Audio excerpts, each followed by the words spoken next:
اهلا بيكم، انا مصطفى داوود وانتوا دلوقتي بتسمعوا ما لا يخبرونك عن التسويق، البودكاست اللي بيدردش معاك في الحاجات اللي ممكن ما تكونش انت عارفها عن الماركتينج والحاجات اللي احنا حابين نعرف عنها اكتر مع ضيوف مميزين جدا شاطرين جدا في مجالهم وبيجاوبوا على اسئلتكم وانتوا بالذات. البودكاست دوت بيحقق امنيه، وهي امنيه ان انا كان نفسي حد يقول لي الحاجات دي وانا لسه ببدا. حضر معاك حاجتين، الورقه والقلم، وسجل معانا كل حاجه هتتقال عشان كل اللي هيتقال في البودكاست دوت مهم. يلا اسيبكم على الحلقه. هلو اند جود ايفنينج، مساء الخير. اهلا بكم في حلقه جديده من ما لا يخبرونك به عن التسويق، البودكاست اللي بيقول لك حاجات البودكاست اللي بيقول لك حاجات كتيره قوي، منها في كتير منها مفيد و... وفي كتير منها بيبقى عباره عن خناقات. هل الحلقه دي هتبقى من هذه هي الحلقات اللي بيبقى فيها كتير من الخناقات؟ والله ده سؤال لطيف جدا، انت ليك مكمل الحق انك تساله. انا شخصيا شايف ان هي ممكن تقلب بخناقه في الاخر، بس يعني ممكن مش دلوقتي، ممكن بعدين. الحلقه اللي فاتت كان معانا جين زي، الحلقه دي معانا جين زي، بس المره دي our favorite our topic is that everyone's favorite topic الذكاء الاصطناعي، ال AI. في الحلقه دي آه، انا شخصيا شايف يعني انا شخصيا شايف ان في حاله من الفتيج او آه يا الله اي اي تاني، او الناس اللي بتشوف كونتنت اي اي، او الحاجات اللي احنا بنسميها اي اي سلوب، سواء الكومنتس بتاعت لينكد ان الايس يعني اقسم بالله انا ما شفتش حاجه اعفن من كده. الكومنتات اللي بتتعمل بالاي اي دي بجد اللي هو حاجه كده بنسميها concoction of keyword salad، او سلطه الكيوردات اللي انت في اه، الاخر هتقراها ومش هتستفاد منها اي حاجه لان هي فاضيه. يعني دي تخيل حقيقة. انت بتقرا يعني عارف انت لما كنت بتكتب موضوع تعبير وكان بيبقى حافظ مقدمه 250 صف، 250 كلمه لازم تحطها في موضوع التعبير قبل ما تكتب موضوع التعبير عشان المصحح لازم يشوف فوليوم. ده اللي انا شايفه دلوقتي في الاي اي، وكشخص بيستخدم الاي اي صراحه، و I get called a lot by using AI، والناس بتقول لي يا ايه ده اي اي، وانا اللي هو تصدق عندك حق، it needs refinement. كشخص بيحب يكريت حاجات بالاي اي وبيحب يكريت حاجات من غير الاي اي. انا شايف دلوقتي في نوع من انواع التشبع الزايد عن اللزوم بالاي اي والنسخ السيئه منه الليزي اي اي. وكنا عملنا حلقه قبل كده مع نور الدين زغلي، ازاي تستخدم الاي اي في شغلك، وانا مش ضد الاي اي عموما. بس دلوقتي في الكتابه الاي اي بدا يبقى وحش لا يمكن السيطره عليه، وللاسف هو وحش معفن ما بيعرفش يكتب. مش هقول لك ان هو ما بيعرفش يكتب تماما، اي اي بيعرف يكتب، دي شغلانته الوحيده، هو لارج لانجويج موديل او نموذج لغه ضخم، مهمته ان هو يكتب حاجات. هل الحاجات اللي هو بيكتبها دي حلوه؟ it depends على الكرييتيف فيلد اللي انت فيه. ضيف الحلقه بتاعت النهارده مش يعني غني عن التعريف، ميرنا انت كنت ضيف في السيزون اللي فات او اللي قبل اللي فات تقريبا، في I think 2022 2023، ف it's been 3 years. بس welcome back to the podcast. آه، حابة تدي introduction أو refreshing introduction عنك بعد ما 3 سنين عدوا وبعد عصر الحداثة أو عصر ال AI يعني. أنا ميرنا specialize in content and brand strategy and love, and I really love creativity. وده المدخل بتاع التوبيك بتاع النهاردة عامة بالنسبة لي. بس بحب ال ده creative art. المدخل بتاع التوبيك بتاع النهاردة، بس creativity. كده. creativity من أكتر الحاجات السبجكتيف اللي الإنسان ممكن يكون اتعرض لها في حياته يعني. و بالنسبة للشركات اللي أنا معظم الوقت بحس إن الكونتنت بتاعهم ممل، which it doesn't have to be، بس كونتنت ساعات بيبقى ممل. انا حاسس ان في توظيف زائد للاي اي دلوقتي في حتت it sounds very much lazy يعني. انا اشعر ان الناس بدأت تكسل دلوقتي، وانا شخصيا منهم يعني، ولذلك بنعمل الحلقة دي، وان شاء الله نبقى نعمل حاجة قدام، ممكن كورس او حاجة عن الانتي اي اي رايتنج او الكتابة في عصر حيث تكتب وحيدا، حيث تغرد في السرب وحيدا. آم، انا الكرياتيفيتي انا شايف ان هي بدأت تنحدر انحدار شديد القسوة والشدة، وحاسس ان العالم ما بقاش فيه كرياتيفيتي قوي. بس في نفس الوقت انا مش بحارب الاي اي. انا شايف ان الاي اي ممكن ليه استخدامات حلوه قوي، وانا شخصيا بستخدمه. البودكاست ده هيجيت اي اي فلترنج وحاجات زي كده بالاي اي. انا كنت لسه بشتغل على سلايدز سيلز ديك بالاي اي، سواء ديزاين، سواء بخليه اوتلاين الكونتنت او يكتب حاجات يفيكت كاي سي بي مثلا او حاجات زي كده. فقولي لي ليه يعني you've been very very vocal، او عشان اصدقائنا اللي بيحبوا يسمعوا البودكاست كله بالعربي هنحاول نخليه كله بالعربي. ليه انت كنت من الاصوات ذات القوة في حتة ان اي اي يع اكتفى بالاي اي؟ عارفه الميم بتاع disgusting، بحطه في السنيبت اللي هعملها disgusting. ده تعريفي عن اي كتابه بشوفها لميرنا يعني على لينكد ان وكده، اللي هو يا قبل كده ما كنتش معاكي في الموضوع ده، اللي هو شور اي اي يا مش دلوقتي في حاله من الفتيج، في حاله من يا الله. ده انا دلوقتي الناس بدات تبقى قادره ان هي تسبوت الاي اي، سواء هنقول it's not x it's y، it's not the AI it's ميرنا، او اللي بيسموها انا ما اعرفش اسمها بالعربي، بيسموها النيجاتيف باراليزم، اللي هو it's not واحد it's اه not اتنين it's not تلاتة it's أربعة.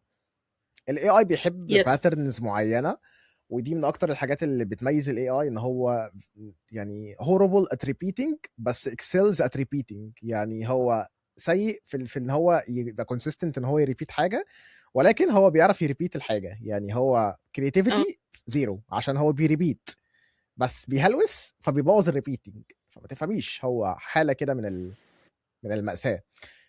كده سؤالي كده دلوقتي يعني هناخده من انا الناس مش متعوده تسمع صوتي كتير في الحلقات دي، معظم الوقت الجاستس هم اللي بيتكلموا، بس يعني welcome to the era of post AI. um, ال AI بدأ يأثر على ناس كتير قوي، منهم الفريش جرادويتس. مش زيك لانك اتخرجت بقالك حبه، بس بدأ يأثر على الفريش جرادويتس ان هم مش لاقيين وظايف، او لان اي اي بياخد مكانهم، او الكتابات الابداعيه بدأت تبقى ريبيتيتيف والكونتنت بيكتب بالاي اي بس، والحاجات اللي زي كده. انت من وجهة نظرك يعني انا كده كده شايف ان الموضوع ده مش يعني هينحدر الى حد انت هتبدأ تدور على ناس يا بتعرف تستخدم الاي اي صح قوي قوي قوي، يا بتكتب من غير اي اي اصلا. الفكرة ان يس الانسان بطبعه كسول، والجيل الجديد رحمة الله عليه يعني يعني خلاص كده ان هي انتهت بالنسبة لهم، لان هم هيبطلوا يشتغلوا ويوظفوا دماغهم، وهيبدأوا يحطوا الامتحانات والاسئله وكل حاجه في الاي اي زيهم زي البيزنس بتاع، زيهم زي البيزنس، سواء بقى ميلينيالز سواء بومرز سواء اي حاجه زي كده. فهو الانسان بطبعه كسول. ف... فالسؤال الاول هو احنا دلوقتي في عصر الاي اي. هاو يعني ازاي اقدر اتاقلم على الوضع ده وما افقدش روحي، ما بيعش روحي للشيطان اللي هو الاي اي في الحاله دي؟ اصلا حاسه ان الاجابه is very it's too اللي هو في الوش كده، بس انا بالنسبه لي the only answer is to stop using it او to use it في الحاجات اللي هي مش creative. لان انا برضو speaking from personal experience، حتى انا استخدمته في فتره وما استخدمتوش عشان كنت عايزه استخدمه، استخدمته عشان كانوا بيزنوا عليا استخدمه.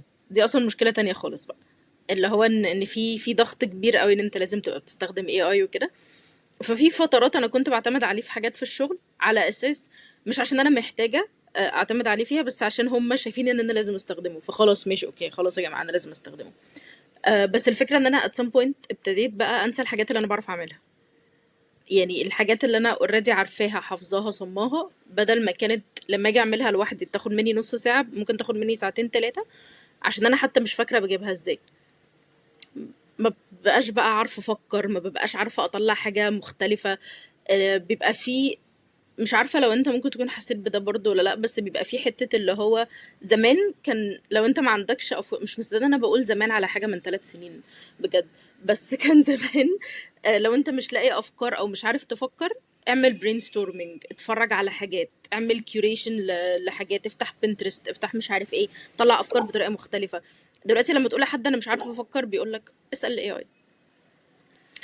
فاللي هو طب يعني احنا محتاجين ده، يعني حاسه ان احنا محتاجينه اكتر من كده شويه. فهو في حته كسل شويه. يعني انا متفقه معاك جدا في الموضوع ده.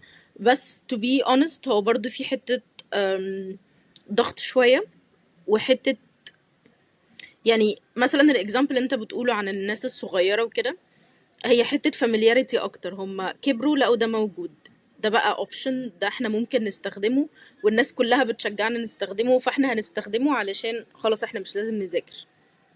فهو it's a little bit حته pressure، على حته تعود، على حته كسل برضو.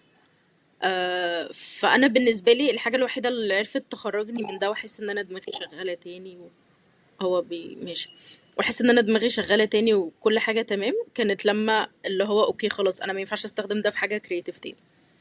يعني ممكن مثلا لو انا مزنوقه في الوقت استخدمه في outlining، اللي هو مثلا في الارتكل ده انا مش عارفه اقسمه ازاي او ابتدي الريسيرش فيه ازاي، فاعمل لي outline. ممكن استخدمه في حاجات project management اكتر، ممكن استخدمه في حاجات ليها علاقة بستاتستكس مثلا، وكده كده لازم اراجعها. بس اللي هو بدل ما اقعد بقى اخش 50,000 ارتكل مجمع كل واحد 70,000 ستاتستيك، فاقول له انا عايزة statistics عن الحاجة الفلانية في الحاجة الفلانية في الوقت ده.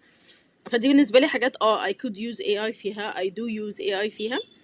بس when it comes to the creative industry بحس ان هي ما ينفعش، او مش ما ينفعش يعني. مش عارفة هل اعقب ولا اقول ما ينفعش واسكت وتبقى dramatic pause. مش عارفة. ما ينفعش نقول لهم ليه ما ينفعش، بس اللي عايزين تعرفوا بقى لازم تشتركوا في الكورس ونبيع لهم الكورس لغايه النهار. لا حسيت ان انا فجأة وقفت قدام creative decision ومش عارفة اقرر. بس هو انا بجد personally شايفة ان هو ما ينفعش، علشان ال creativity اصلا is a human thing. You cannot pin it to AI. It's a human thing. كل حاجة creative شفناها في حياتنا هي طلعت عشان في بني آدم فكر فيها. فال AI هتقولي هو ما هو هيفكر، هو مش هيفكر، هو هياخد أفكار ناس تانية. بس هو it's for me or from what I saw most of the time، او مش most of the time it's for sure بالنسبه لي حتى انا personally، انه it's a creativity is a human skill. هو مش هيقدر يطلع لك حاجه عمرها ما اتشافت قبل كده. ممكن حد يحس ان هي عمرها ما اتشافت قبل كده عندنا احنا في الماركت مثلا، بس هي تطلع حد عملها في الصين او حاجه، which is ماشي. it happens in the creative world ان في افكار بتتكرر او كده. بس انا قصدي ان هو عمره تقريبا ما هيطلع لك حاجه هي purely حاجه جديده عمرها ما اتعملت. بس احنا بنقدر نطلع حاجة جديدة عمرها ما اتعملت. Does that make sense؟ نوعا ما هو كده كده عمره ما هيطلع حاجه عمرها ما اتعملت، لان هو بريدكشن موديل. هو مهمته الاساسيه ان هو يتنبأ بالكلمه اللي جايه. فهو بالظبط.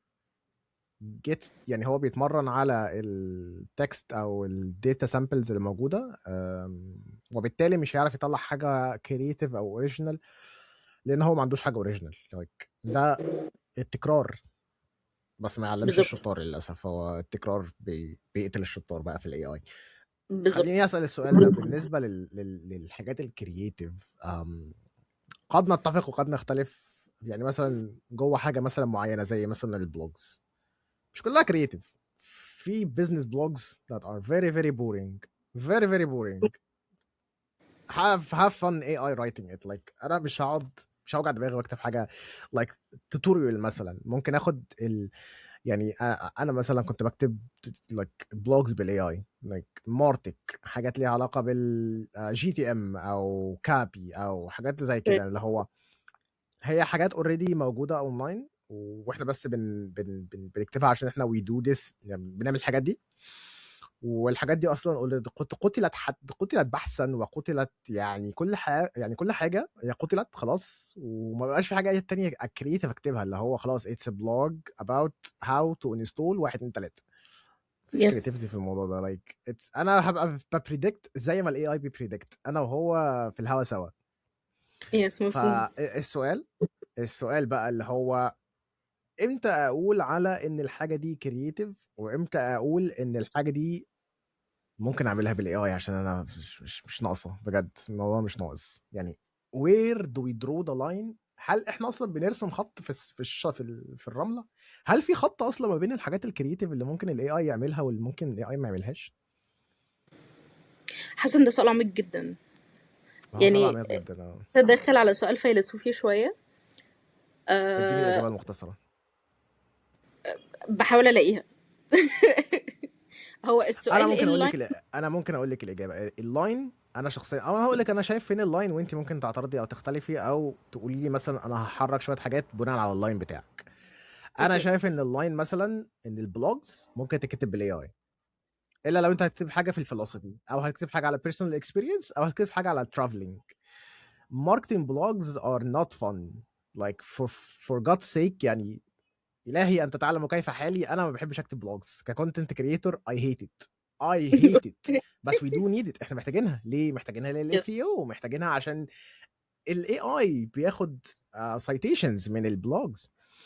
انا شايف ان البلوجز معظمها ممكن تجيت اوتوميتد، ويعني البلوجز مش الحاجه اللي انا هروح ادور فيها على روح، مش هدور على سول جوه البلوج. لو هي بزنس بلوج، يعني لو هي حاجه ليها علاقه بالبزنس، بنعلم حد حاجه، ف it's fine if it feels soulless. يعني انت في الاخر مش جاي تدور على حب حياتك جوه البلوج اللي بتقول لك ازاي اوتوميت حاجه معينه جوه التول بتاعتي. ترو. ده حاجه تانية، دي منصات تانية ماليش دعوه بيها. فانا دي مثلا من الحاجات اللي انا شايف ان انا اتعرضت ليها طول حياتي، اللي هو explainers وlisticles والحاجات اللي زي كده. دي البلوجز اللي انا اقدر اوتوميتد with AI. او الحاجات اللي انا مش ممكن اوتوميتد بالاي اي، ممكن اديكي برضو اكزامبلز من حاجات كانت البيزنس اللي قبل يعني واحد من البيزنسز اللي انا كنت شغال فيها كانت ايجنسي بتتكلم عن السي ار او، وكانوا بيتكلموا عن السي ار او من حته اكثر فلسفيه، او اكثر تشعبا ناحيه ان انا مثلا بتكلم على الكالر ثيوري وتاثيرها على الهيومن سايكولوجي. اه. طبعا الاي اي ممكن يكتب حاجه زي كده، بس في الاخر I feel like ان انا في الاخر افضل ان انا اكتبها بنفسي، او على الاقل حتى لو الاي اي هيكتبها وهيديني مصادر وهيقول لي مثلا اللون الاحمر دائما يعبر عن الحماس ومش الحماس والحاجات اللي زي كده you can bring it. بس في الاخر it's philosophy. ففي الاخر انا محتاج اكون او لا اكون. هذا هو السؤال، زي ما قال شكسبير قبل كده، حاجه زي كده مثلا الاي اي مش هيعرف يكتبها. ده مثلا من الحاجات اللي انا بعتبرها like automatable with AI. to an extent you need to have a human in the loop. محتاج ان انت يكون في بني ادم في الدايره دي عشان يراجع الكونتنت في الاخر. if it feels soulless that's fine. يعني عادي، انا بالنسبه لي مبلوعه، مش اكتر، مش داخل ادور على روح جوه البيزنس. الحاجات اللي انا شايف ان هي بدات تبقى اوتوميتد و I hate it، وانا شخصيا I'm guilty of using AI عشان اطلعها. سوشيال ميديا. اوكي. Holy اه. no no no. هنا I draw the line. انا شايف ان السوشيال ميديا cannot be automated بالاي اي. وتحت السوشيال ميديا هحط الجوست رايتنج، وهحط الثوت ليدرشيب. السوشيال ميديا عموما unless ان انت بتقدم educational content that is soulless، الاي اي مش هيلعب دور، الا لو انت هتخش وهتخلي الاي اي يديك بلوكايه وانت تقعد تفنط فيها زي ما انت عايز. لان في الاخر زي ما يعني في شخص انا بتابعه على السوشيال ميديا اسمه جوش براون. هو راجل بتاع سيلز، بيقول لك في الاخر was the content memorable. like AI is not the enemy. بس في الاخر AI does not create content that is memorable. يعني الكونتنت انا شفته ونسيته في اقل من 0.0 ثانيه. كنت that's عدى true. عليا مره اعرابي على جماعه من النساء ما عملش اي امبريشن ومشي. ده بالنسبه لي السوليس كونتنت when it comes to social media. ده واحده من الحاجات اللي انا مثلا بدرو فيها اللاين. السكريبتس، السرد القصصي. اي اي ما يعرفش يعني ايه سرد قصصي. هو بيتنبأ بالكلمه اللي جايه. هو ما عندوش الستوري تيلينج. هو ممكن يكتب لك ستوري، مش هقول لك ان هو ما يعرفش يكتب ستوري، بيعرف يكتب ستوريز، بس ما عندوش الخبره بتاعت الستوري تيلينج، وما عندوش الحته بتاعت اللي هو هوك لاين اند سينكر، اللي هي اخطفك واغرقك وافطسك، اللي هو ما فيش الحته دي. انا شايف ان الاي اي ينفع في حاجات اكثر ريجيديتي، يعني مانيوال مثلا. انا دلوقتي عملت سماعه جديده وعايز اكتب لها مانيوال طريقه الاستخدام، امم. اديها الاي اي يعيش حياته، يس. هاف فن. الحاجات يس. مش هقول لك الحاجات الليجل عشان مش عايز اروح في داهيه، ومش عايز اي حد يستخدم الاي اي في الليجل عشان ما يروحش هو كمان في داهيه.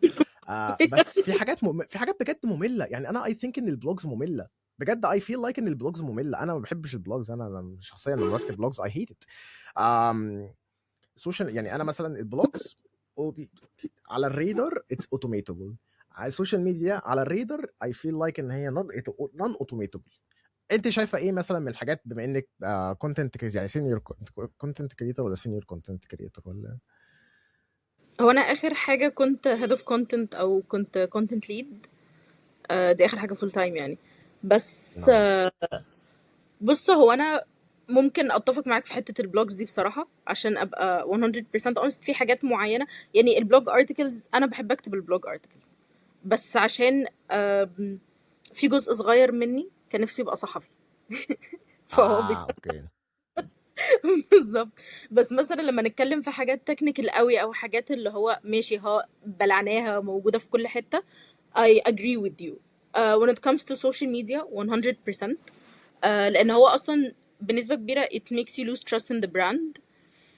يعني انا في مره محتاجه ادي الاكزامبل ده عشان انا مش قادره، انا بعته لكل الناس لاصحابي بجد. في بيج كده بتعمل ريتريتس للستات، اوكي، كانوا حاطين عاملين الديزاينز كلها بالاي اي. انا مش حاسس تجاهلت ان بقى دي الموضوع. اكتر مشكله في يعني بصي الاي اي دلوقتي بدا يعمل ديزاينز كويس، قبل كده كان بيعمل يس. ديزاينز وحشه قوي قوي قوي قوي قوي.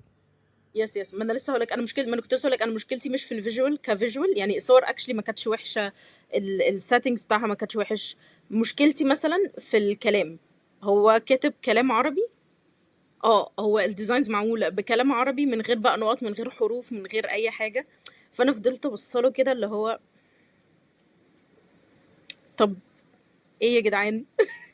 ايه يا شباب؟ طب حد راجع الكلام ده؟ حد رفض الكلام ده؟ حتى فتح، حد خد الكلام ده حطه على كانفا، حط النقطه اللي ناقصه وخلاص وعديناها؟ طب اي حاجه يا جدعان.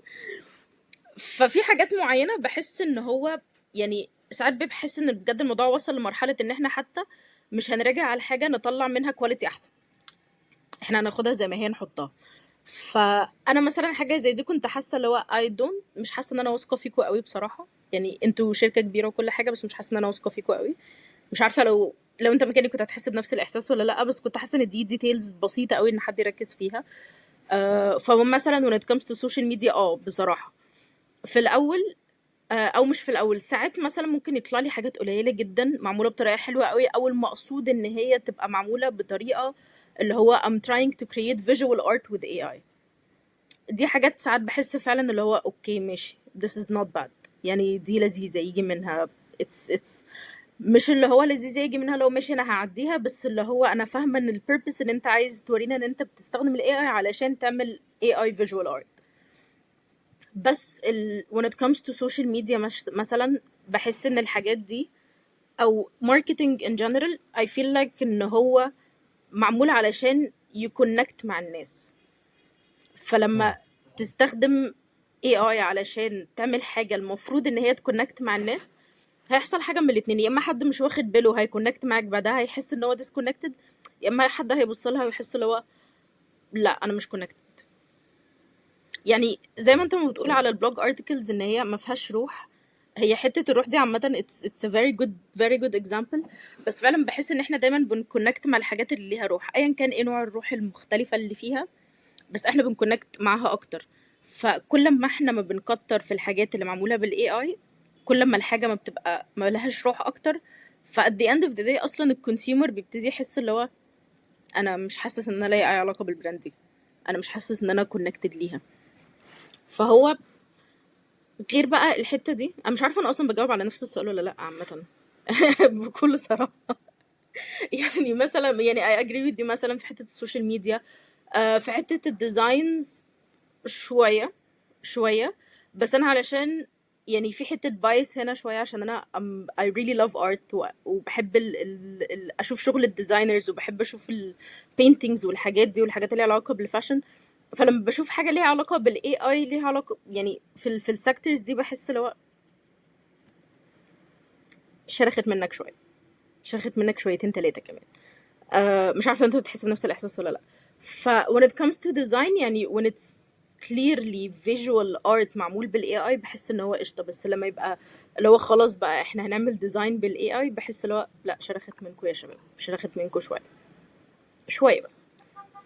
ف انا بالنسبه لي personally الحاجات السيستماتيك، او الحاجات اللي هي متكرره، او الحاجات اللي تحسها اوبريشنال اكتر، زي ما قلت مثلا الهاو تو جايدز او البرودكت دوكيومنتيشن او كده. حاسه ان دي حاجات قشطه ممكن نعملها بالاي اي. بس الحاجات اللي هي احنا بنعملها علشان ن... نوصل للناس، او الناس تبقى عارفه احنا مين، او الناس تبقى فاهمه قصتنا، او فاهمه احنا جايين منين، او كل الحاجات دي، بحس انه احنا لو عملناها بالاي اي احنا اصلا هنفقد الحته بتاعه الكونكشن اللي احنا بنحاول نعملها. بالظبط. يعني انا دلوقتي على لينكد ان مثلا،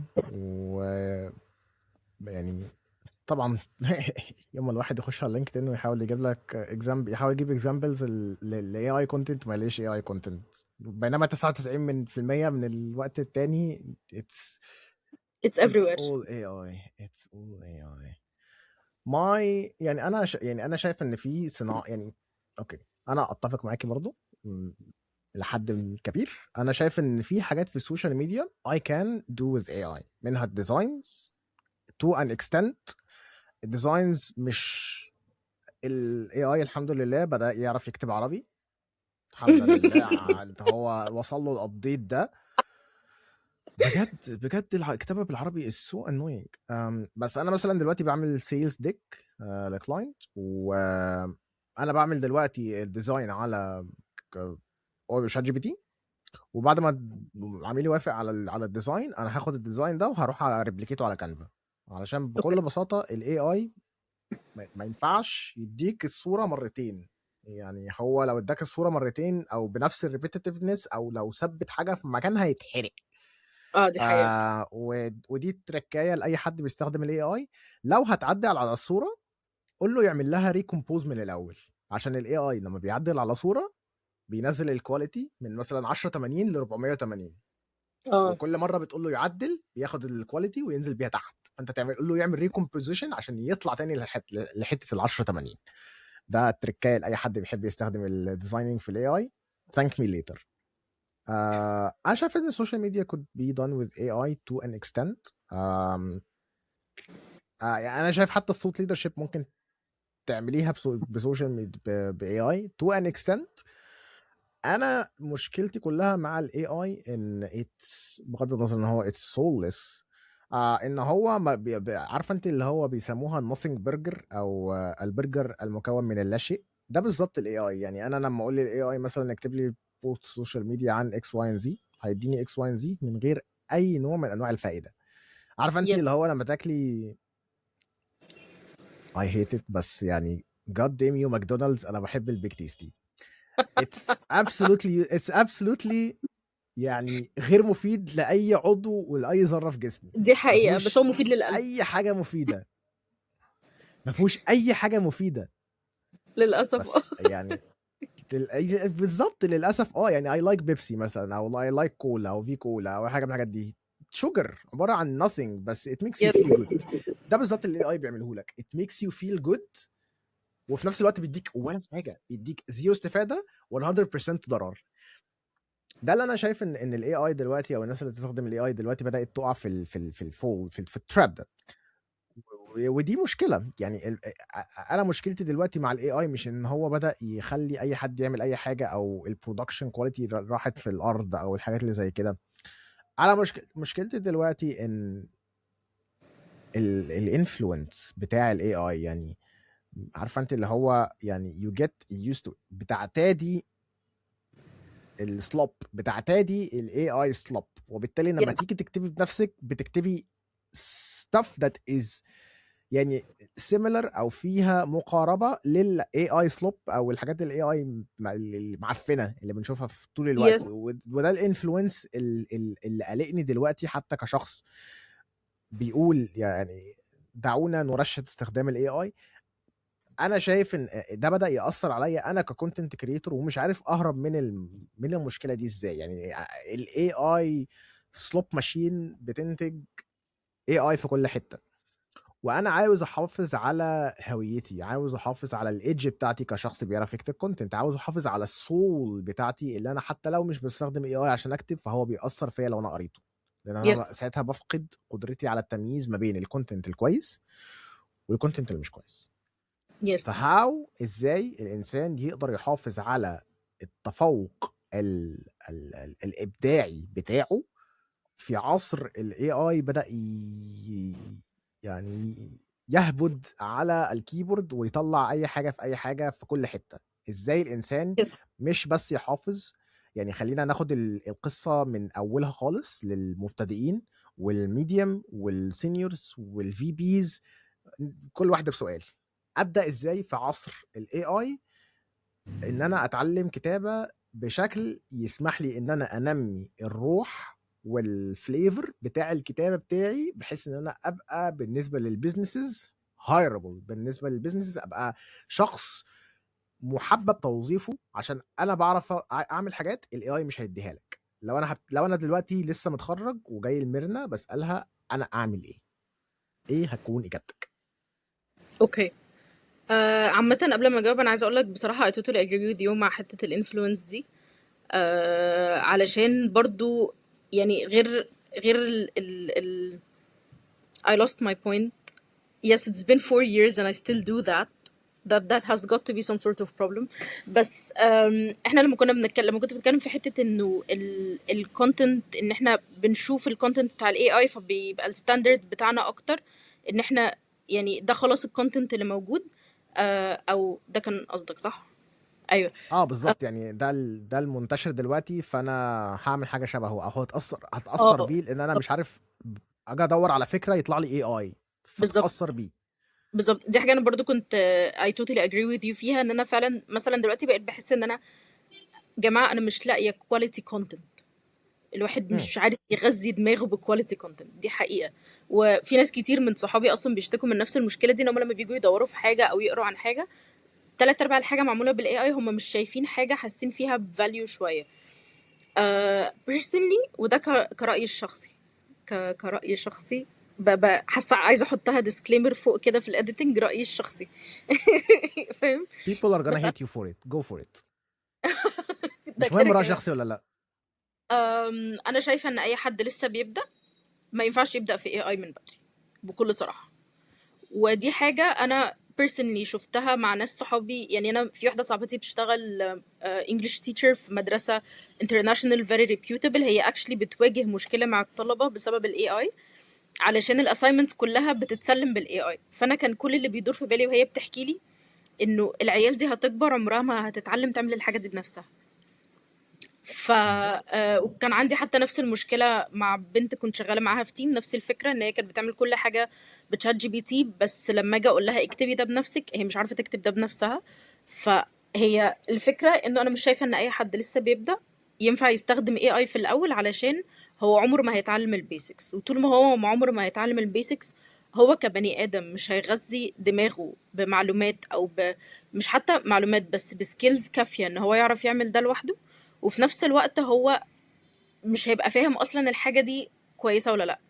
يعني طول ما انت الستاندرد اوف كواليتي بتاعك مربوط بالاي اي، كحد مثلا ما تعلمش ازاي يكتب كونتنت او ما تعلمش ازاي ياندرستاند ماركتنج او يفهم اصلا الحاجه دي بتيجي منين او احنا بنعملها ليه، عمرك ما هتبص للحاجه اللي الاي اي كاتبها ويقول لك لا ثانيه واحده ده في حاجه غلط، ده مش مظبوط، ده احنا محتاجين نعدل عليه.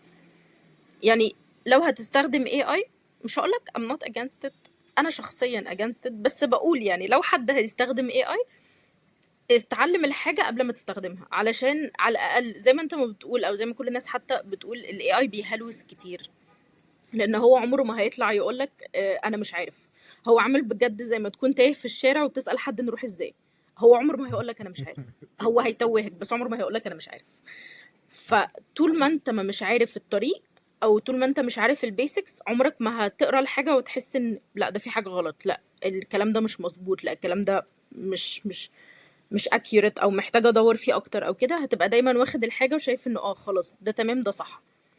فلو انت لسه بتبدأ لازم تتعلم الأساسيات الأول، لازم لوحدك انت تعرف ازاي تبقى بتعرف تكتب، احنا بنكتب ليه أصلا، ايه الحاجات اللي احنا بنبص عليها لما بنكتب، لما بنيجي نطلع themes أو pillars أو حاجات ليها علاقة بالبراند بنطلعها ازاي. ممكن مثلا لو في حاجة عطلت فيها، ممكن ساعتها you can use AI علشان مثلا يشرح لك حاجة. دي حاجة أنا ساعات مثلا بعملها، مش فخورة بيها، بس مثلا لو في حاجة معينة أنا مش فاهماها ممكن أخش أقول يعني ممكن تشرح لي ده يعني إيه، specifically في الحاجات الفاينانشال مثلا، علشان مش كلنا very financially aware. بس مثلا حاجة زي كده ممكن مثلا تخش تسأل تخش تدور، بس لازم يبقى عندك الأساسيات علشان تقدر بعد كده لما تيجي تستخدم AI أو أي tool أو أي حاجة غير كده تبقى أنت كشخص عارف أنت بتعمل إيه. لأن برضو يعني أنا personally دايما بحط in the back of my mind مع استخدام ال AI لما بتكلم مع حد في حتة إن إحنا نستخدمه أو ما نستخدموش أو نستخدمه إزاي أو كده، دايما بقول لو ال AI اختفى بكرة لازم أنت تبقى عارف إن أنت still تقدر تعمل حاجة. انما لو انت حد لسه بتبدأ وخليت كل الانفورميشن بتاعتك وكل خبرتك وكل حاجة انت بتتعلمها عن ال AI fluency وازاي تستخدم AI وازاي تعمل prompt engineering والحاجات دي كلها، ال AI اختفى بكرة، انت بتعرف تعمل ايه؟ فقبل ما تبدأ اي حاجة، قبل ما تبتدي تعتمد على ال AI، انت حاول تتعلم حاجة ايا كان بقى الفيلد ايه هو. I still agree to this يعني 100%. انت اتعلم الحاجة بعدها ممكن تستخدم AI عشان تسرعها لو حابب. ممكن زي ما انت ما بتقول تختار الحاجات المعينة اللي انت ممكن تعملها بال AI وتختار الحاجات اللي انت بتفضل تعملها بنفسك، بس لازم تبقى بتعرف تعمل الحاجة من نفسك في الأول. يعني أنا بصراحة مقتنعة بده. دي نصيحتي للجونيورز برضه، يعني انا لا اه اجد نصيحة افضل من هذه النصيحة بالنسبة للجونيورز. وبالنسبة بقى اللي هو احنا بقى بنتكلم ميد ميد ليفل ليفل. سينيورز، يعني اي حاجة بقى اللي هو مش جونيور، اللي هو ماشي هو عنده بيسكس وبيستخدم AI وكده، انا حاسه ان انا هبقى اولد سكول جدا جدا. بس يعني كيوريت كونتنت وكيوريت فيجوالز وكيوريت ارت، اتفرج على حاجات، اتفرج يعني. مش عارفه لو ده اكزامبل حلو ولا لا، بس انا مثلا شخصيا بقى عندي انترست اكبر بكتير في الفاشن الفتره اللي فاتت، فعلشان ابقى حاسه ان انا فاهمه الفاشن وورلد فبقعد اقرا عن الفاشن هيستوري. ده مش influenced by Devil Wears Prada 2 او ممكن شويه صغيرين، بس بجد بقعد اقرا مثلا في الفاشن هيستوري، اعرف حاجات عن الحاجه زمان لما كانت بتتعمل ليه، الديزاينر ده عمل ده كده ليه، فافهم الديزاينر بتاع دلوقتي عمل الكولكشن دي ليه. فهو انا مش هعمل بتاع حاجه، بس انا هبقى ببتدي افكر اللي هو هم عملوا ده علشان يبينوا ده، دي الرساله اللي كانوا عايزين يوصلوها، ده السبب اللي خلى الشخص ده يعمل كذا. فبطريقه ما او باخرى انت بتفكر. القرايه حاسه ان ما بقاش في حد بيقرا، مش عارفه لو ده انا بس حاسه ما بقاش في حد بيقرا. آه القرايه فعلا كرايتر هي بتساعدك ان انت تبقى بتعرف تفكر احسن، بتعرف تكتب احسن، بتعرف لغويا تطلع جمل يعني الواحد يبص لها يحس ان دي جمله غنيه. انا مش لاقيه، والله مش لاقيه اكسبريشن غير غنيه، بس هي جمله غنيه بجد. يعني تحس اللي هو انا مبسوط وانا بقرا الجمله دي. فحاسه ان هتحتاج ترجع اولد سكول بقى سيكا وتبتدي تخرج من حتة اللي هو أنا بستخدم AI عشان أفكر، وتبتدي تفكر أنت، تبتدي تبص على الحاجات دي، تبتدي تexplore إيه الحاجة اللي أنت ممكن تتعلمها أو كده يعني. if you're using AI use AI، بس برضو at the same time لازم تفضل تغذي دماغك بأفكار، لازم تفضل تغذي دماغك بحاجات مختلفة، بآراء مختلفة، بحاجات تقدر تخليك أنت actually تعرف تطلع output لوحدك basically. يعني حتى لو مش هتستخدم الاوتبوت ده في حاجه، بس تبقى ستيل دماغك شغاله فتقدر ما تقطعش وصلة التفكير. لان انا بكل صراحه I did go through this مره، ان انا فعلا في فتره كنت شغاله مع كلاينت بنستخدم AI كتير جدا جدا، وبجد بقى يعني مش هقول لك حتى وصلت لمرحله ان الحاجات القديمه اللي كنت بعرف اعملها مش عارفه اعملها، انا مش عارفه افكر. اللي هو كل ما احس ان انا عطلت في حاجه اما اروح اسال كلود رايه ايه. طب ما تفكري يعني كنت بحس الوقت طب ما تفكري اللحظة، ما تطلعي الفكرة، يعني الموضوع مش صعب. فحاسة ان احنا محتاجين نرجع نفكر شوية اكتر، سواء بقى ال AI موجود، ال AI اختفى، انت هتستخدمه او انت مش هتستخدمه، انت كشخص هتستفاد لما تبقى بتعرف تفكر وبتعرف تكريت وبتعرف تفهم الافكار بتيجي منين والناس بتطلع حاجات مختلفة منين. سواء بقى work wise personal life wise ايا كان، بس لازم نفضل مشغلين دماغنا. ما ينفعش نفضل معتمدين ان في حاجة بتفكر لنا، في حاجة بتعمل لنا كل حاجة، فخلاص احنا مش هنشغل دماغنا تاني. لا يعني افتح بنترست تتفرج على حاجات عشوائية، مش حاجات عشوائية بس اللي هو يعني شوف references لارت، شوف الحاجات اللي بتتعمل ليه. يعني فكر اكتر شوية. يعني ممكن اقول لك مثلا a bit of a bright side، بس لو ال AI assumingly هيوفر وقتك ويخليك ما تشتغلش كتير قوي كده، فالوقت اللي هيوفره لك استغله علشان تبقى دماغك actually شغالة. واقعدوا بره، الشجر حلو. بجد هي حاجة عشوائية بس this is القاهرة so true. فيها شجر؟ فيها بس specifically في المعادي. يعني مش قوي، مش قصدي قوي كده. هي دي حاجة كده عشوائية قوي بجد، بس قصدي فعلا علشان أم، most of شغلنا دلوقتي 3/4 من البيت اونلاين. وكمان لما بيبقى بقى يعني حتى لو بنستخدم AI بنستخدمه اونلاين من البيت او بنستخدمه من المكتب. فالوجود في الطبيعة حاجة بجد inspiring. انا بجد مش بهزر، حاسه ان انا I sound like a philosopher or like one of those holistic people اللي هو هقولك يلا نحضر يوجا كلاس الحلقة الجاية. بس هو فعلا ان انت تقعد في الطبيعة، اللي هو انت والشجر، بحر بقى، الهوا، الكلب اللي في الشارع، مش عارفة، احنا برضو عندنا كل حاجة منتشرة. بس قصدي ان ال- التواصل مع الاليمنتس بتاعت الطبيعة، انا متأكدة ان في كمية ريسيرش مش طبيعية معمولة عن ان قد ايه ده بيخلي دماغنا تفك basically، بيخلينا نعرف نفكر احسن، بيقلل الستريس، بيدينا inspiration. في مثلا كمية حاجات ليها علاقة بالفن أو ليها علاقة حتى بالفاشن، كلها inspired من الطبيعة. أكيد في حد قاعد في مكان ما بص لحاجة حس له إيه ده، أنا ممكن أعمل حاجة منها. نيوتن تفاحة وقعت على دماغه واكتشفنا الجاذبية. يعني اقعدوا في الطبيعة أكتر، عشان أنا حاسة إن الناس ما بقتش بتعمل ده كفاية. وحاسة إن دي حاجة ممكن تساعدنا إن احنا نبقى مبدعين أكتر. فيعني حاسة إن دي كانت إجابة طويلة قوي، طويلة قوي، بس حاسة انه البوينت از انه if you're a junior ما تعتمدش على الاي اي لحد ما تتعلم تعمل الحاجة بنفسك. لو انت اكتر من جونيور حاول ترجع لبوينت ان انت تبقى بتفكر في الحاجة لوحدك، حتى لو مش هتستخدمها، حتى لو انت بتفكر فيها لأجل ان انت تفكر فيها. حتى يعني اللي هو بجد الكونسبت بتاع ارسم حتى لو ما بتعرفش ترسم، بس شغل حاجة، خلي فيه ترس بيلف اي حاجة. هل ده منطقي؟ اعتقد ده منطقي. وبالنسبة بقى للماركتنج مانجرز والفي بيز اوف ماركتنج والتشيف ماركتنج اوفيسرز والناس اللي في الإدارة فوق، الناس اللي what do we see؟ فوق نقول لهم ايه؟ نقول ما هو ده سؤال بقى مهم. احنا نقول لهم ايه كامبلويز ولا نقول لهم ايه كعموما؟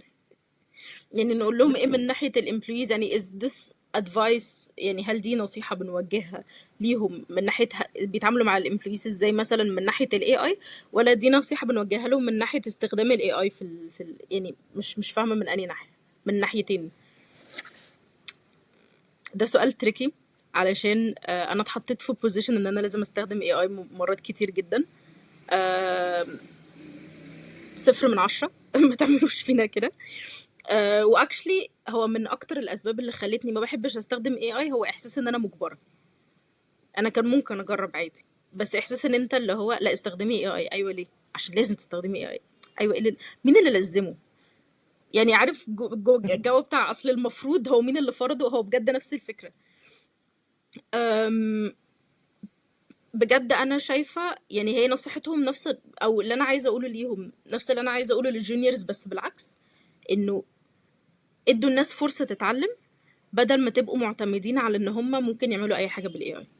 علشان اللي بيبقى عايز، انا بيرسونلي انا قعدت في شغلانات كتير جدا ما كانش عندي دايركت مانجر اتعلم منه، والموضوع ما كانش ألذ حاجه.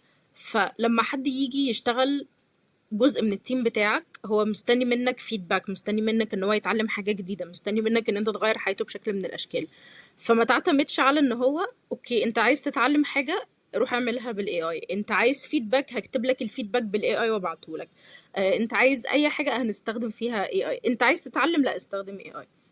يعني ادوا للناس قيمة، علشان المانجمنت ستايلز دلوقتي بقت، هي اوريدي كانت مختلفة جدا، بس المانجمنت ستايلز دلوقتي بقى فيه في نوع جديد من المانجرز مخصص لان هو خلاص هو مقرر ان هو واثق في الاي اي اكتر من اي حاجة في الدنيا. ده اختياره، هو حر، بس انا قصدي ادوا للناس فرصة، اللي هو آه، الناس عايزة تتعلم منك اديهم فرصة يتعلموا منك، الناس عايزة تجرب تعمل الحاجة بنفسها اديهم فرصة ان هم يجربوا يعملوا الحاجة بنفسها. عارفة ان في تايم لاينز وفي ديدلاينز وفي الحاجات دي كلها.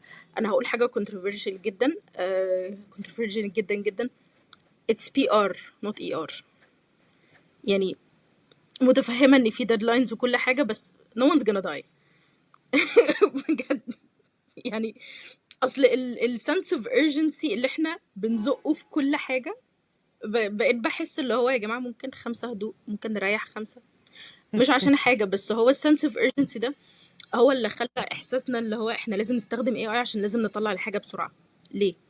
يعني كمانجمنت بحس ان مهم جدا، في حاجات اهم بكتير من ان احنا نطلع الحاجة بسرعة، في ان انت الشخص اللي اشتغل معاك يبقى خارج من الاكسبيرينس دي حاسس انا فعلا اتعلمت حاجة، انا فعلا استفدت من الشخص ده حاجة، الشخص ده فعلا حسن حاجة في حياتي. That's the whole purpose of management. لو المديرين مش يعملوا كده يبقى ما يبقوش مديرين احسن. ودي حاجة ناس كتير جدا بتشتكي منها، ان هم بيتعاملوا مع مديرين هم مش بياخدوا فيدباك، محدش بيقول لهم انت عملت ده صح انت عملت ده غلط، هو خلاص مش محدش بيحاول يوجههم. فانت كمدير المفروض ان انت توجه الناس. يعني أم، حاولوا تكونكتوا مع الناس اكتر شوية، حاسة ان ده غرض اهم في الادارة من اي حاجة تانية بصراحة. وحاسة ان دي نصيحة محدش يمشي بيها، بس ما تجبروش الناس تستخدم AI. يعني فاهم قصدي؟ يعني هو موجود، ما هو حدش هيمشي اوبشن، بيها عشان هو ليه استخدامات. هو ليه استخدامات. مش معاك 100%، بس يعني فاهمة your point. بس انا قصدي انه آم، يعني التون بتاعت هو لازم، هو مين اللي لازمه بجد؟ يعني they don't have to use AI. يعني ما هو خد بالك ان دي استخدامات دي، احنا لو بنكلم مانجر عنده جونيورز عنده انترنز او كده، مفيش حد هيتعلم حاجة، مفيش حد هيخرج مستفاد حاجة. هتبقى كل حاجة مشيها AI عشان خلاص احنا مستعجلين، علشان مش عارف ايه، علشان محدش عنده وقت يعلمك. فمن ناحية اللي هو احنا بنبص بقى للصورة الكبيرة، هنوصل لمرحلة مفيش حد بيتعلم حاجة جديدة، مفيش حد بيعرف يعمل حاجة. فهو انا شايفة بصراحة، وعارفة ان ده controversial opinion جدا، بس انا شايفة ان استخدام ال AI المفروض يبقى اختيار. حد عايز يختار يستخدمه ويسرع شغله يعمله بطريقة مختلفة for any sort of reason، أنا شايفة إن هو المفروض يبقى اختيار، مش المفروض يبقى حاجة اللي هو خلاص هو أمر واقع إحنا كلنا مجبرين نستخدم تكنولوجي معينة. في ناس ممكن تكون مش مرتاحة تستخدم AI for creative reasons for ethical reasons for environmental reasons، وشايفة إن الاختيار ده valid. فاهم قصدي؟ أه ف يعني دي أهم حاجة نفسي أقولها لهم، ما تجبروش حد يستخدم AI، سيبوا الناس تختار. يعني حطوه كاوبشن. وعلى فكره اقول لك حاجه هتتصدم فيها جدا، بس انا في مدير انا كنت بشتغل معاه كنا بنستخدم AI كتير جدا، ما كنتش ممانعه بكل جديه، انا ما كنتش ممانعه.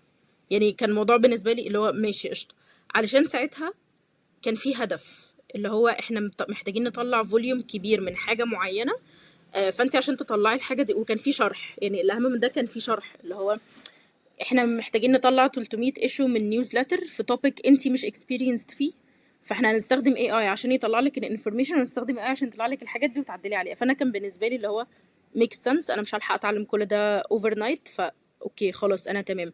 احنا هنستخدم AI علشان احنا عايزين نكريت حاجه cultural بزياده، وانت محتاجه قصص ليها علاقه بالثقافه دي وانت ما عندكيش القصص دي، فخلي الاي اي يطلعها لك من references. فاللي هو ماشي خلاص تمام. بس رغم ان احنا كنا بنستخدمه كتير ما كنتش بحس اللي هو انا مجبره، فاهم قصدي؟ ما كنتش بحس ان هو هقول له انا مش هستخدم اي، يقول لي انت مرفوضه. عشان في ناس بتعمل كده. في ناس اكشلي بتعمل كده. فهو اصلا احنا لو شلنا حته الفرديه دي ممكن الناس تستخدمه عادي، ممكن الناس ما تستخدموش عادي، بس التشويس بيفرق. بيفرق جدا ان انت تحس ان انت، او انت بتختار تعمل ده او ما تعملوش، وان انت تبقى فاهم برضو. communication مهم. الكوميونيكيشن مهم كده كده، اساسي. والتعلم is very very very boring، يعني ممل.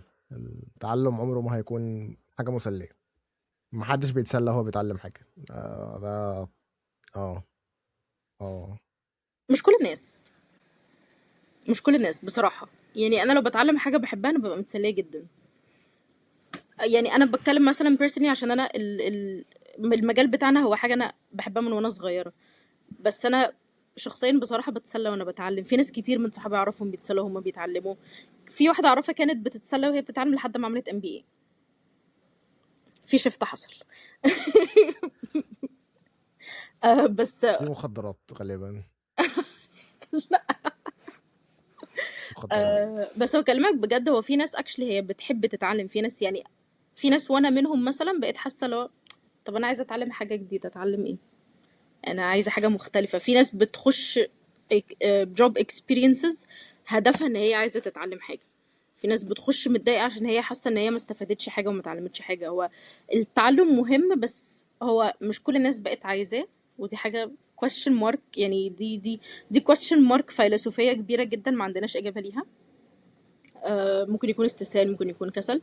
بس هو لا، هو في ناس بتحب تتعلم عادي، في ناس نفسها تتعلم حاجات جديدة. يعني الشعبة دي موجودة ومش كلهم نيردز اعتقد. بس عموما يعني ان الانسان دايما هيدور على الحل الاسهل والاسرع والاكثر ملائمه لطبيعه كسله. مم. وهي عشان كده الناس مثلا بتستصعب القرايه، لان القرايه صعبه، القرايه مش سهله. it's not something that you do easy. الا لو انت حد بيحب القرايه جدا. القرايه مش شيء سهل ولكنه شيء مهم. الاكل الهيلثي مش دايما طعمه حلو، بس للاسف هو الحل الاكثر ملائمه او مش الحل الاكثر ملائمه، ولكن الحل الاكثر صحيه لصحتك، عشان ما في الاخر ما يجيلكش انسداد في الشرايين بسبب الماكدونالدز. دي حقيقة.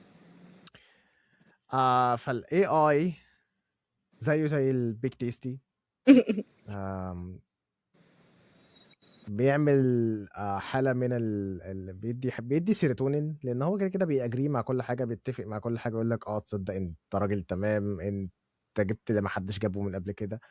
الاي اي فيه مشاكل كتيره قوي. يس. ولكن احنا في الحلقه دي بنحاول نهايلايت او نوضح بس مشاكل الاي اي، وازاي ايه الحاجات اللي انت ممكن تستخدمها فيها، وايه الحاجات اللي انت مش ممكن تستخدمها فيها. وغالبا هنعمل بقى كونتنت نوعا ما عن توضيحا للحاجات اللي انت ممكن تستخدمها فيها. ممكن نبقى نعمل جوينت سيريز بقى او حاجه زي كده. بس انا شايف ان الاي اي دلوقتي ممكن، يعني هو الاي اي هيتوحش اكتر ما هو متوحش دلوقتي. يعني الموضوع مش يعني احنا لسه ما شفناش الفاينل فورم من الاي اي،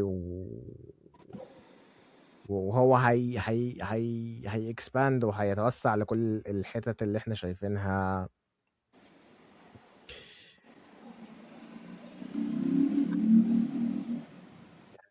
يفضل يعني يتوسع فيها او لا. موضوع مش اختياري، هو it's gonna happen. بس بعد كده انا شايف ان عاجلا ام اجلا الحلقه، يعني الحركه بتاعت الانتي اي اي او مجابهه الاي اي بان احنا نكتب حاجات مش اي اي هتبتدي يعني هتبتدي تاخد مجالها تاني، لان الناس هتبقى زهقت من التعفن الدماغي اللي بيسببه الاي اي. يس. ولكن يعني الموضوع هيبقى اصعب بكتير، لان امتى احدد ان الحاجه دي كانت مكتوبه بالاي اي، او امتى احدد ان ازاي احدد اصلا ان الحاجه اللي انا شفتها دي اصلا عليها القيمه. يعني خلينا نتكلم في اخر 5 دقايق من هذا البودكاست، ازاي احدد ان الحاجه دي عليها القيمه في عصر الناس بتبنج وتيك توك اللي انا لغايه دلوقتي مش عايز احمله. انا ببنج شورتس الصراحه. اوكي. بس الناس اتعودت على البرين روت او التعفن الدماغي، وما بقى يعني فكره ان انا اعرف امتى الحاجه دي عليها القيمه ولا لا، او is it worth it، او هل هتقدم لي فاليو ولا لا. ما انا مش عايز في الاخر اقرا مثلا كتاب وفي الاخر ما استفادش منه اي حاجه، لان الكتاب مثلا كان مكتوب بالاي اي، او كتاب مكتوب من قبل عصر الاي اي بس الكتاب فعلا مش مهم او مش مفيد او ما ضافليش اي حاجه. فانا محتاج، يعني انت نصحت الناس ان هم يكيريتوا كونتنت. كيوريت هنا يا شباب يعني ان انا اجمع وابني مكتبه من المحتوى، ان انا اعرف ان انا دايما اخش ابص عليها فاتعلم حاجه جديده او الاقي حاجه جديده. زي ما انت مثلا لما بتشوف فيلم اكتر من مره، بعد ما بتشوف الفيلم لتاني مره مثلا بتكتشف تفاصيل انت شفتهاش في اول مره، او تالت مره بتكتشف تفاصيل انت مش شفتهاش في اول مره. لو حد عايز يمر بالتجربه دي روح اتفرج على فايت كلاب. اوكي. التفاصيل يعني.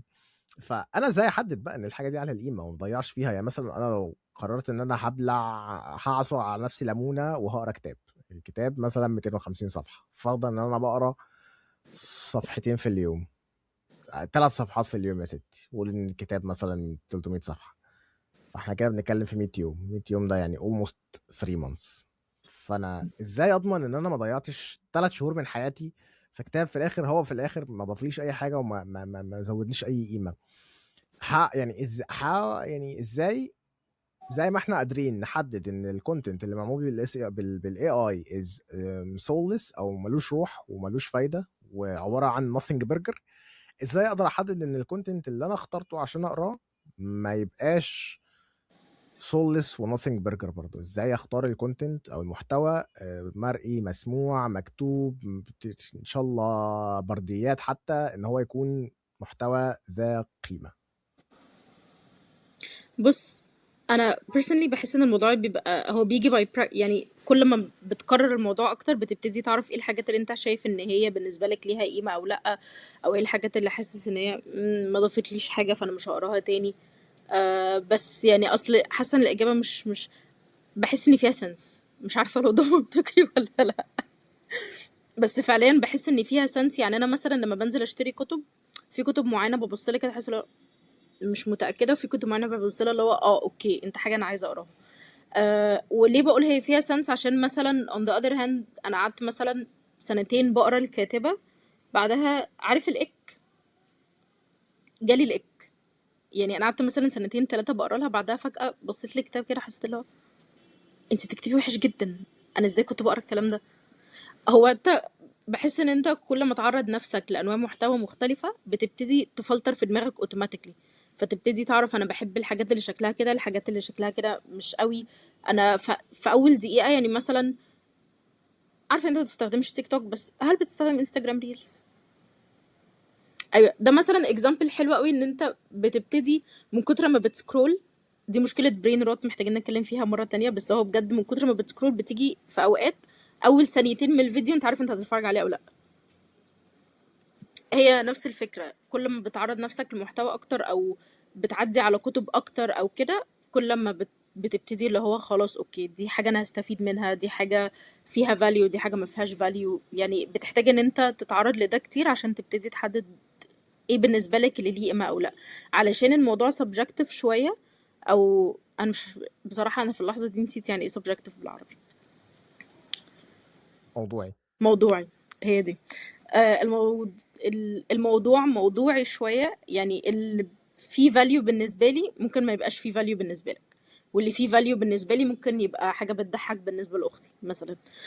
فهو الموضوع مش حاجة اسطمبة الناس بتمشي عليها، بس انت كل ما بتقرأ اكتر او كل ما بتكيوريت اكتر هتلاقي نفسك بتبتدي تعرف ايه اللي ليه value بالنسبة لك وايه اللي ملوش. وهنا ممكن ادي تip عبيطة جدا، بس مثلا علشان البرين روت كونتنت في كل حتة، فاعملوا كيوريشن، او يعني العبوا في الالجوريثم بتاعت انستجرام وتيك توك وكده، ان هو يطلع لكم بالظبط بقى الحاجات اللي انتوا بتحسوا ان هي فيها فاليو. يعني اتفرجوا على الحاجات دي كتير، اقفوا على الفيديو كتير، عيدوه اكتر من مره، فهو يبتدي يفهم ان دي الحاجات اللي انت انترستد فيها، فيبتدي يطلعها لك اكتر، فيبتدي الالجوريثم بتاعك يبقى اكشلي بيطلع لك حاجات مفيده بدل ما هو بيطلع لك برين روت. ممكن يطلع لك برين روت في النص، في اللحظه دي انت هتلوم صحابك عشان حوار ان انت بيطلع لك الحاجات اللي صحابك بيعملوا لها ريبوست ده، ودانا في داهيه، ودانا في داهيه بجد، بيبوظ لي الالجوريثم كل مره. بس لما بنكيوريت الالجوريثم او بنكستمايز بطريقة ما، ان هو خلاص هو عارف انا بحب ايه ومش بحب ايه، انا ده بالنسبة لي ليه فاليو، ده بالنسبة لي ملوش فاليو، هتبتدي كمان تضمن اكتر ان الكونتنت اللي بيطلع لك اللي انت بتحدد منه ايه بالنسبة لي ليه قيمة او ايه ملوش قيمة، هو اكشلي حاجة ليها قيمة، فانت اكشلي هتبقى بتتعلم منها او بتستفاد منها او بتستغلها بطريقة كويسة بطريقة ما او باخرى. فاتليست يعني الست ساعات اللي كلنا بنقضيهم على الموبايل كل يوم، اتليست نبقى اتعلمنا منهم حاجة حاجتين، مش عارفة، ممكن. يعني ده اول ستيب. تاني ستيب ان انت اصلا تفكك من المحتوى اللي بيديك دوبامين بسرعه ده، وتروح تستثمر وقتك انك تشوف حاجه بجد تنفعك يعني. True. انستجرام في الاخر لا يسمن ولا يغني من جوع. ف True. مش عايزين نطول اكتر من كده يعني. ثانك يو سو ماتش، شكرا جدا ليك يا ميرنا على هذه المرور العطر، هذا المرور العطر. و حابة تقولي أي حاجة بقى للناس قبل ما نقفل؟ لا انا حاسه ان انا تمام جدا. يعني دي كانت حاجه مسليه جدا، وانا اتبسطت جدا معاك النهارده يا مصطفى في ما لا يخبرونك عن التسويق. ايوه، به عن التسويق. به عن التسويق، ماشي. نراكم في الحلقة القادمة و thank you so much.